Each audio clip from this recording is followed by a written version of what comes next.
बिस्मिल्लाहिर्रहमानिर्रहीम। अस्सलाम वालेकुम। उम्मीद करता हूँ अल्लाह ताला के फ़ज़ल व करम से आप सब खैरियत से होंगे। आज बात करेंगे लोगाट पर। जैसे ही गर्मी का सीज़न शुरू होता है तो आप देखते हैं कि हर जगह आम एक फल जिसको हम लोगाट कहते हैं वो नज़र आता है, और ये ज़र्द रंग के गुच्छों की शक्ल में मिलता है। और लोगाट दो किस्म की होती है, एक फार्मी होती है जो मोटी मोटी और भली मालूम होती है, लेकिन जायके के एतबार से और फ़ायदे के, अगर हम तिब्बी फ़ायदे के हवाले से बात करें तो जो फार्मी लोगाट है उसका कोई इतना फ़ायदा नहीं होता और जायका भी अच्छा नहीं होता, लेकिन वो नज़र बहुत अच्छी आती है, सेहतमंद और मोटी मोटी होती है। लेकिन जो देसी वाली लोगाट है वो छोटी छोटी होती है, लेकिन आप उसको खाएं तो वो कदरे शीरी और मीठी होती है और तिब्बी लिहाज से उसके ज़्यादा फ़ायदे हैं।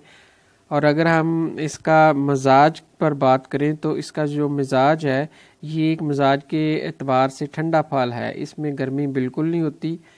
और ये आप तकरीबन एक पाव 250 ग्राम तक एक बंदा अगर खा ले इसको तो इसके तिब्बी फ़ायदा हासिल कर सकता है। इससे ज़्यादा ना खाएं। ज़्यादा से ज़्यादा इसको जो मिकदार खुराक है वो एक जवान और तंदुरुस्त बंदे के लिए वो 250 ग्राम यानी एक पाव है। और ये जिगर के अमराज में बहुत मुफीद है। जिगर, मसाना और गुर्दे के जो अमराज हैं गर्मी के, उनमें ये मुफीद है। ये पेशाब की जलन दूर करती है। ये जिगर में जो सफरा पैदा होता है उसको कम करती है।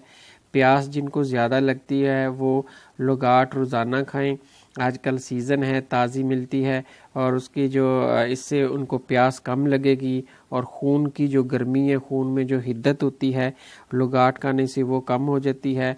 जिन लोगों को ख़ारिश है, जिल्द पर छपाकी है और ख़ारिश ऐसी जिसको खुजाने से जल्द सुर्ख हो जाती है और सुर्खी माइल दाने छोटे छोटे निकलते हैं या पित्त निकलती है, ये सिर्फ उस ख़ारिश में और जल्दी मराज में होगी जो हिद्दत, खून की हिद्दत से, गर्मी से और जिगर की गर्मी से पैदा होती। ऐसी जल्दी मराज में लोगाट मुफीद है। इसके अलावा इसका बहुत अच्छा फ़ायदा ये कि ये ब्लड शुगर के मरीज़ों के लिए बहुत ही उम्दा किस्म का फल है। ब्लड शुगर के जो मरीज़ हैं वो इसको खा सकते हैं और ब्लड शुगर इससे नहीं बढ़ती। इसके अलावा जिन लोगों को हाथों और पाँव में जलन है वो अगर ये लोगाट कुछ दिन खाएं तो वो उनकी ये जलन जो है हाथों और पाँव की तलियों में जो जलन होती है वो इससे निजात हासिल कर सकते हैं, सिर्फ़ और सिर्फ लोगाट चंद दिन खाने से। और लोगाट का एक और जो मुफीद फ़ायदा है वो ये है कि ये मलयन है, यानी ये पेट और आंतों को नरम कर देती है। और जितने रद्दी और फासद मादे आंतों के इर्द गिर्द चिमट जाते हैं जिससे कब्ज़ और खुश्की बढ़ जाती है, तो ये मलयन होने के एतबार से अगर आप इसको एक पाव की मिकदार में रोज़ाना खाते हैं तो ये मलयन इफ़ेक्ट करती है और मेदे और आंतों को क़ुव्वत देकर अंदर से तमाम रद्दी मवाद बाहर खारिज कर देती है। और लोगाट के से जो खून की कमी है वो भी दूर होती है। अगर आप लोगाट खाते हैं तो जिगर का फेल बेहतर हो जाता है और जो आपके रेड सेल हैं वो भी बढ़ जाते हैं। इसलिए लोगाट खाने आजकल मौसम है और ये ताज़ा मिल रही है तो आप अपनी ग़िज़ा में इसको ज़रूर शामिल करें।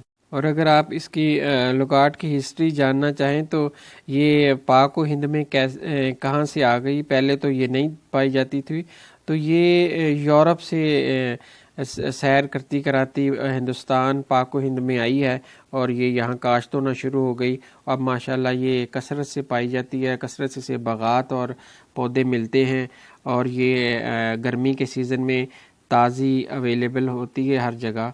बाज़ लोग जिनके मैदे ज़्यादा ताकतवर नहीं हैं वो इसका छिलका उतार के खा सकते हैं। जो लोगाट को अच्छी तरह वाश कर लें, इसके ऊपर खाद और स्प्रे के असरात होते हैं, उसके लिए आप इसको तकरीबन आधे घंटे के लिए पानी में भिगो दें, उसमें थोड़ा सा सिरका डाल लें और थोड़ा सा मीठा सोडा डाल दें, आधा घंटा ये भीगी रहे।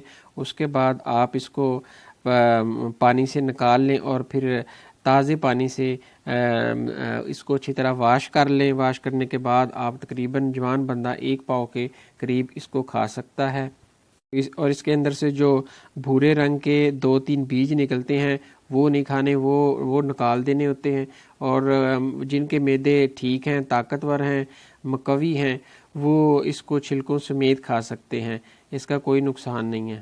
اور آج کل ماشاءاللہ ماہ رمضان چل رہا ہے, اور اس میں اکثر لوگوں کو یہ محسوس ہوتا ہے کہ ان کو پیاس زیادہ لگتی ہے, تو وہ لوگ بھی لوکاٹ کھا کر اپنی پیاس نارمل کر سکتے ہیں. یہ تھے جی لوکاٹ کے متعلق کچھ انفارمیشن, یعنی لوکاٹ کے خواص اور طبی فوائد. دعاؤں میں یاد رکھیے گا. ملتے ہیں انشاءاللہ نیکسٹ ویڈیو میں. السلام علیکم ورحمۃ اللہ وبرکاتہ.